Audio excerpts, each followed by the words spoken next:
Vamos a algo de pie.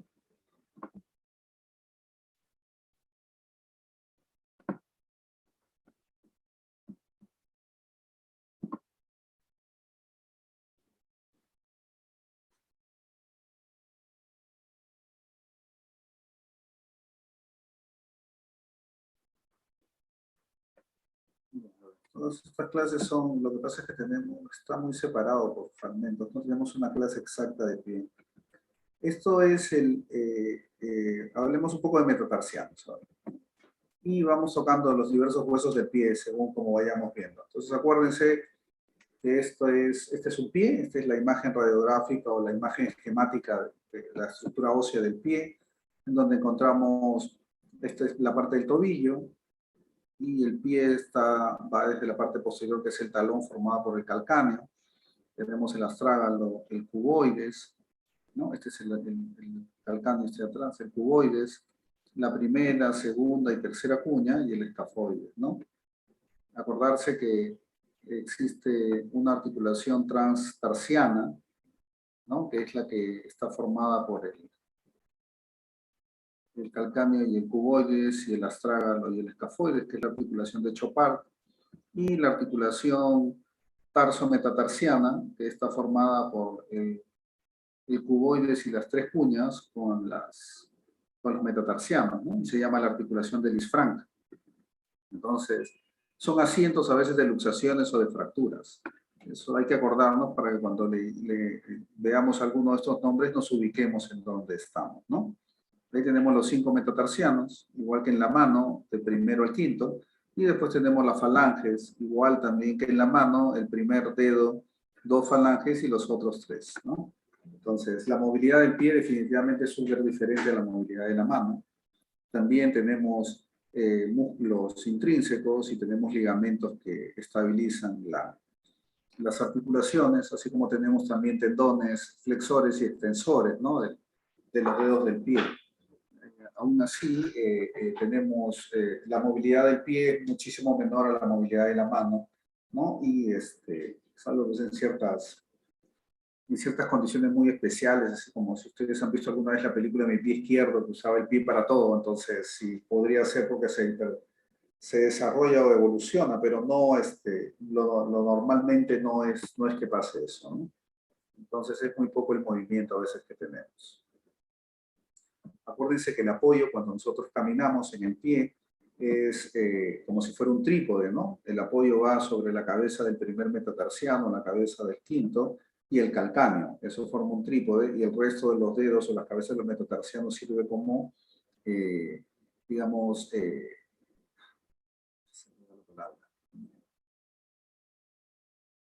bueno, pasa la fuerza a través de ellos para tratar de disminuir la fuerza que se da en el trípode, ¿no?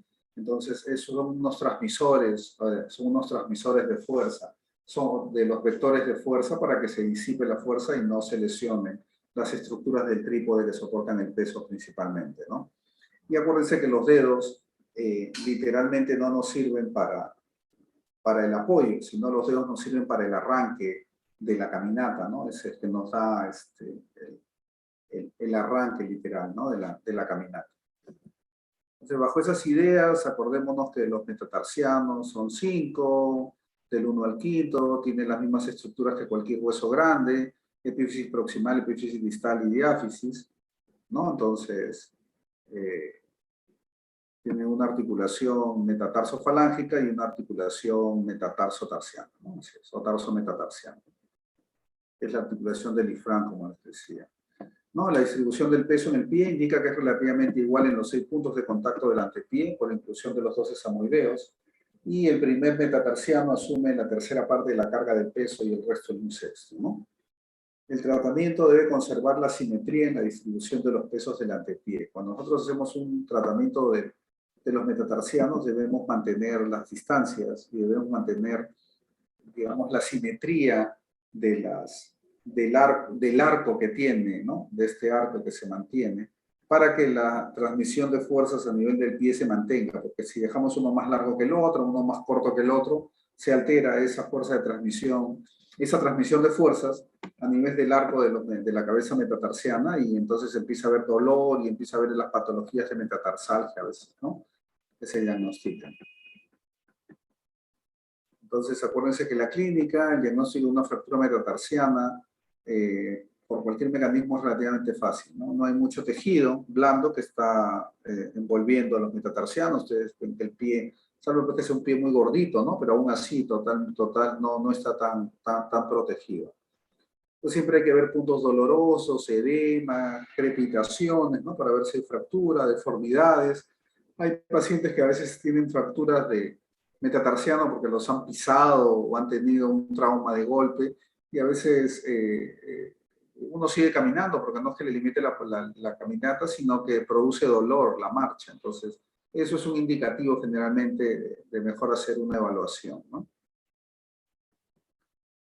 Entonces, encuentran aumento de volumen, equimosis, los puntos dolorosos, las lesiones por aplastamiento. A veces el pie queda aplastado debajo de una llanta, debajo de un peso, y a veces no produce lesión de hueso, pero sí produce lesión de partes blandas con un gran edema posterior y dolor, ¿no? Entonces, siempre hay que tener bien el dato de la historia para saber qué ha pasado. Si tenemos un aplastamiento, ver el tiempo que ha durado el aplastamiento, porque mientras más tiempo ha estado bajo el peso un miembro, probablemente va a tener más complicaciones posteriores.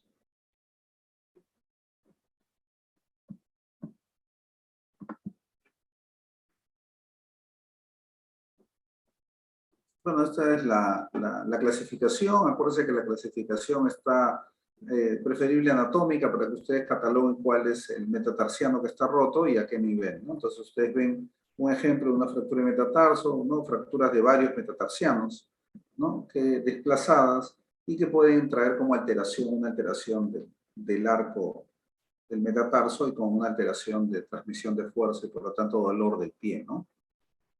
Porque acá ustedes ven que se ha cortado ya las distancias por el tipo de fractura. En los estudios por imágenes, acuérdense que la radiología es la que nos da la mayor información. Por supuesto, si tenemos fracturas tarso-metatarsianas o del tarso, ¿no? Entonces, a veces ahí sí necesitamos una tomografía para tener una mejor idea. Y sobre todo, necesitamos tomografía cuando queremos ver huesos del tarso en especial. Por ejemplo, una fractura de calcáneo, una fractura de astrágalo, una fractura de escafoides. A veces la radiografía no nos da una buena orientación y una tomografía nos da una mejor idea de esto, ¿no? Entonces tenemos las diversas incidencias que son en AP, en oblicuo y en lateral, ¿no? Y vamos viendo las estructuras como las hemos reconocido hace un rato, ¿no? El calcáneo, el astrágalo, el escafoides, los cuneiformes, los metatarsianos y las falanges, ¿no? Entonces, los cuneiformes son las cuñas. Y el tratamiento generalmente se ha hecho en forma ortopédica, ¿no? Yeso por unas 4 a 6 semanas y descarga inicial, y después empezamos a hacer terapia con un apoyo progresivo de peso, y cuando los fragmentos están muy desplazados, no se pueden reducir, hay alteración del arco, a lo mejor los fragmentos son prominentes sobre la piel, entonces es preferible a veces hacerles algún tipo de tratamiento quirúrgico.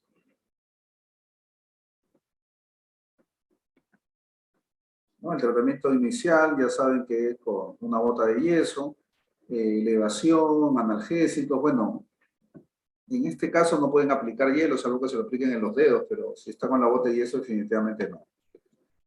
¿No? Eso cuando tiene una férula nada más. ¿No? Entonces, en los deportistas, como comentábamos hace un rato de las fracturas de estrés, hay una fractura que se llama de Jones, que es una fractura está en la inserción del peroneo lateral corto, ¿no? Entonces, la fractura de Jones es una fractura de la base del quinto metatarsiano. A la figura me remito. A la base del quinto metatarsiano, aquí donde está el puntero. La base del quinto metatarsiano, la base del quinto metatarsiano. Es una fractura de Jones, generalmente se da por una torsión. ¿no? Entonces, ahí eso es una fractura frecuente. Y generalmente a veces en deportistas lo que hacemos es le ponemos un tornillo que cierre la fractura, ¿no? Pero generalmente lo que hacemos son reducciones abiertas si queremos hacer tratamiento incruento, poner plaquita con tornillos, le ponemos plaquita, clavitos cruzados o clavitos intramedulares, ¿no? Que nos mantengan la alineación y esperamos que haya consolidación y después eso nos ayuda a mantener longitud y nos ayuda a mantener el arco de los metatarsianos para que no haya después alteración de la transmisión de fuerza. Acuérdense que cuando tenemos fractura de metatarsianos, algo práctico que debemos hacer es que si le vamos a hacer tratamiento incruento, nuestras cabezas de los metatarsianos, lo ideal es que no se nos desplacen hacia la planta, sino en todo caso trataríamos de que se desplacen hacia la parte dorsal. Porque acuérdense que si se desplazan a la planta y hacen prominencia, vamos a tener callos dolorosos en la planta y va a ser un inconveniente para la marcha, ¿no? Entonces eso es algo que debemos hacer. A veces cuando le ponemos yeso a un paciente, en la base del yeso, justo donde están la cabeza de los metatarsianos, tratamos de comprimir para que la cabeza de los metatarsianos vaya hacia arriba y se peguen, digamos, un poco más hacia, hacia el dorso que hacia la planta, ¿no? ¿Sí se entiende la idea?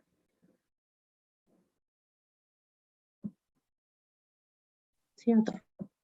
Ok, muy bien.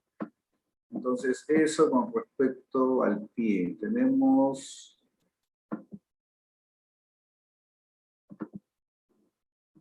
huesos en especial.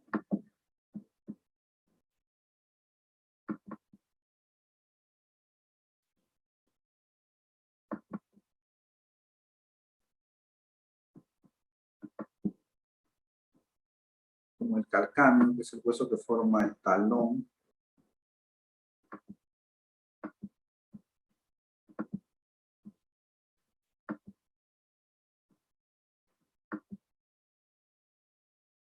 ¿No? Entonces, el calcáneo es el hueso del tarso más frecuentemente lesionado, ¿no? Casi el 60% de todas las fracturas del tarso, ¿no? El 75% de estas fracturas son intraarticulares y el 10% de los pacientes tienen fracturas asociadas a lesiones de la columna vertebral. Eso es por el tipo de mecanismo, ¿no? Generalmente las fracturas de calcáneo son por caídas de altura. Entonces uno cae de altura y por supuesto apoya el pie y apoya principalmente el talón que soporta toda la fuerza.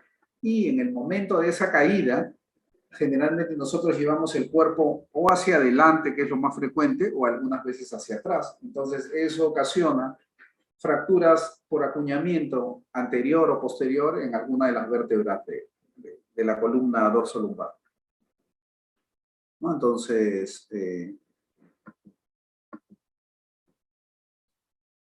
acuérdense que este es el calcáneo, en la parte posterior tenemos la inserción del Aquiles y en la parte inferior tenemos la inserción de la fascia plantar, ¿no? Entonces, acuérdense que el calcáneo tiene una articulación subastragalina que está debajo de aquí, tiene una articulación con el cuboides, ¿no? Entonces, una fractura, en este caso es de la parte posterior, pero una fractura que esté alterando cualquiera de esta parte, la parte media del hueso, va a alterar la articulación subastragalina de referencia, ¿no?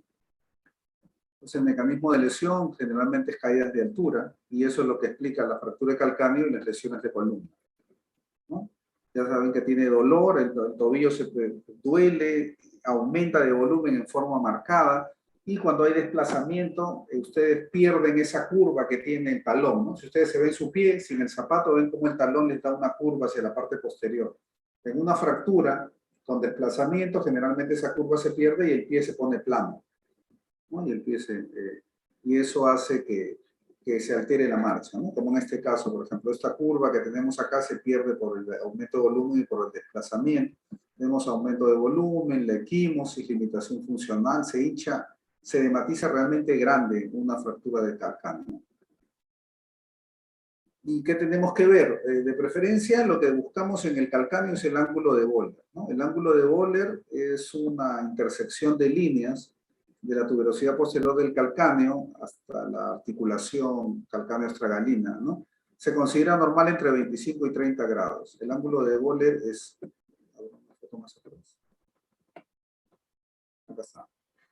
Este es el ángulo de Böhler, ¿no? Entonces, este es el calcáneo, esta es la superficie articular con el astrágalo, y ustedes ven que trazan una línea y esto forma un ángulo, que es el ángulo de Böhler. Esto es importante cuando hacemos la restitución del calcáneo, que se mantenga, porque si no se mantiene, se altera la articulación subastragalina y ya produce diferente roce entre el astrágalo y el calcáneo y empieza a producirse dolor en estos pacientes. Las radiografías que tomamos son la radiografía axial y la radiografía lateral, en donde nosotros medimos el ángulo de Böhler, ¿no? La tuberosidad posterior y la inclinación de la tuberosidad anterior, ¿no? Entonces tenemos el ángulo de Böhler. Y este es el ángulo de Guisan, que es la parte interna, digamos así, de la articulación. Entonces, tenemos que ver que esos dos ángulos se mantengan, ¿no? Donde el ángulo de Guisan, el valor normal es 95 a 105. Realmente, muy pocas veces tomamos ese ángulo. El de Böhler se ve en la radiografía lateral mucho más rápido que el de Guisan, y es el que usamos más como parámetro, ¿no? Es como un parámetro, porque realmente a veces tenemos una fractura con minuto, una fractura un poco compleja, y a veces lo regresamos a su valor normal, aparentemente, pero comparado con el otro pie, a veces tiene algunas alteraciones. Entonces, eso depende del tipo de fractura, el desplazamiento y el compromiso óseo que tengamos, ¿no? Entonces, acuérdense que como cualquier fractura articular, si tiene más de 2 milímetros de desplazamiento, nuestra reducción tiene que ser anatómica de todas maneras, ¿no? Entonces, esta es la clasificación de Sanders, pero es para el desplazamiento. Nos interesa a nosotros saber que tenemos un hueso que está desplazado, que tiene alteración de la subastragalina y que nosotros tenemos que, de alguna manera, tratar de regresarlo a su forma normal. Ya saben que los tratamientos siempre son analgésicos, hielo, pie en alto, hay que inmovilizarlo. Cuando no tenemos gran desplazamiento es conservador, y en promedio más o menos tenemos yeso como unas 6 a 8 semanas, y cuando no, tienen que entrar a cirugía, ¿no? Entonces, generalmente el abordaje del calcáneo, porque todos los huesos del tarso también tienen una circulación terminal, el abordaje del calcáneo de preferencia es por un abordaje lateral, o sea, se corta por fuera del pie, ¿no? Hacia la parte lateral del pie, para donde está el peroné. No medial, porque podríamos alterar la circulación, y además en la parte medial también nos podemos encontrar con el paquete del tibial posterior, y tendríamos un poco más de riesgo de ese abordaje, ¿no? Entonces, eso lo que se hace es, se estabiliza con una placa y tornillo, con clavitos, hasta conseguir que la articulación calcáneo-cuboidea esté buena y que la subastragalina también esté buena. Eso depende de cómo encontremos los fragmentos, ¿no? Esa es la idea o la premisa de lo que buscamos, ¿no? Que esté libre, por lo menos, para que no haya dolor.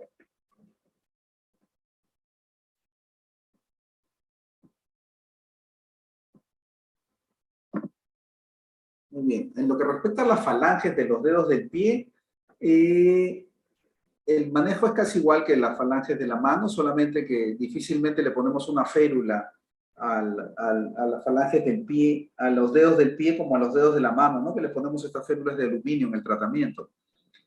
Pero generalmente lo que hacemos en el pie son más sindactilias. O sea, si tuviera una fractura, por decirle, del quinto dedo, se pega el quinto dedo al cuarto y al tercero, y eso le da como una ferulización para que esté más cómodo. Si fuera el del cuarto, el quinto y el tercero le van a hacer ferulización, ¿no?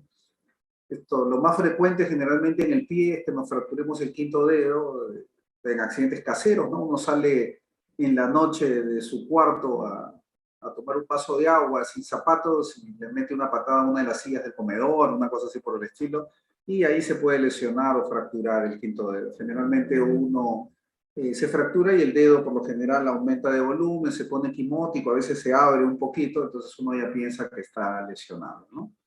Entonces, eso con respecto a las falanges. Y lo que son luxaciones se trata igual, ¿no? O sea, hay que anestesiarlos y en todo caso ver hacia dónde se ha ido la falange, si se ha ido en forma dorsal o en forma palmar, y hacer movimiento contrario para poder regresarlo a su sitio de origen y otra vez tener congruencia articular.